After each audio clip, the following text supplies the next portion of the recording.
Two really great features here today. Thrilled to have both of them here. I'm going to bring up the lady first because ladies first.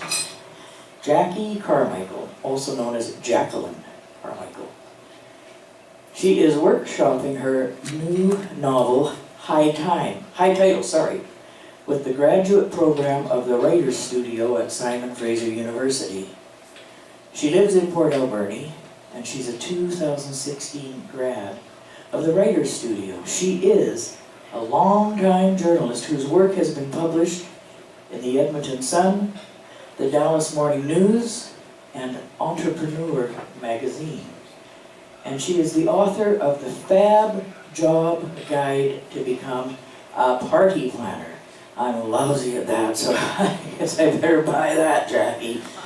Anyway, she's also a great poet.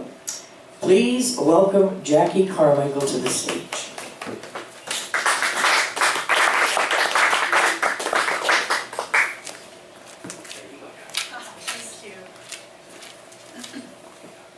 Thank you, Candace. I love that poem, and it reminds me of the book, I want to say it's Time and Again, and it's a classic. It's like the first of the time travel genre.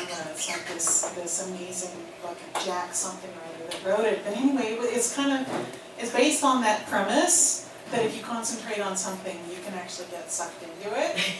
And so I'm loving that. Thank you so much for that. And I'm pretty excited to be the first of the poets that gets to include other people's poetry in their presentation. So I'm a bit of a trendsetter, I guess. Yeah. So I've got a Candace work for you about rain coming up. But anyway, so to start, in November was quite a month for me, and my poems are all about this November. And it started nicely with a Viking cruise from Prague to Paris. And there I encountered beauty and reminders of the best and worst of us and humanity. So to kind of get us in the mood, I brought some chocolate. And I'm going to share this chocolate with you. I'm pretty sure it's got nuts in it, so if you can't do nuts, don't do this chocolate. But anyway, it's a token of European decadence and to help us get into the spirit. So we start our journey in Rothenburg, Obdertauber, Germany, and it's kind of a Christmas capital of Europe. And so it's this beautiful tiny walled city that's like very beautifully preserved. As a matter of fact, the Allies, when the Allies sort of the tide turned in World War II, they actually knocked basically on the doors of this city and said, look, we don't want to destroy you. If you'll just turn the keys over, we'll let you keep your beauty. And they did. So, all right. And these, the pictures that I have here, I'm gonna kind of hold it up just so you can see what I'm talking about.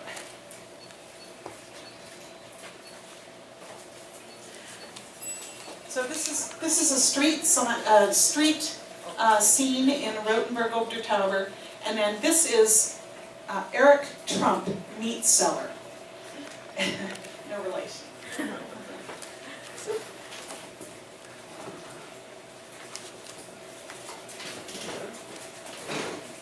The last perfect walled Bavarian town, living snow globe, jewel box, blue-eyed beautiful.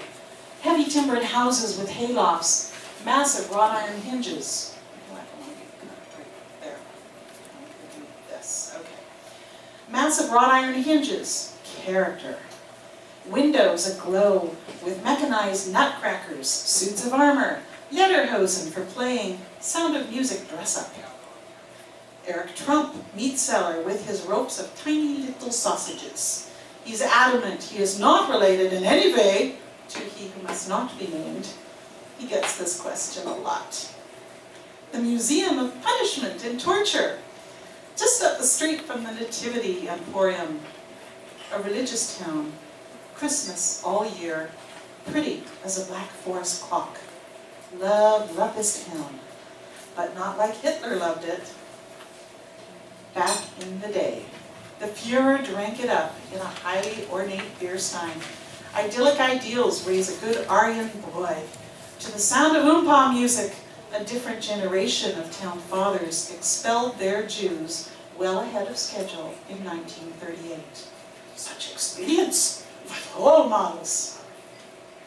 If Albert Rotenberger, the history of this place reminds me, your ideal fascist is Christmassy, wholesome, a hypocrisy or two, or 200, compartmentalized beauty and hideous ideology, surrounded by a wall, the sins of the fathers, expel the strangers.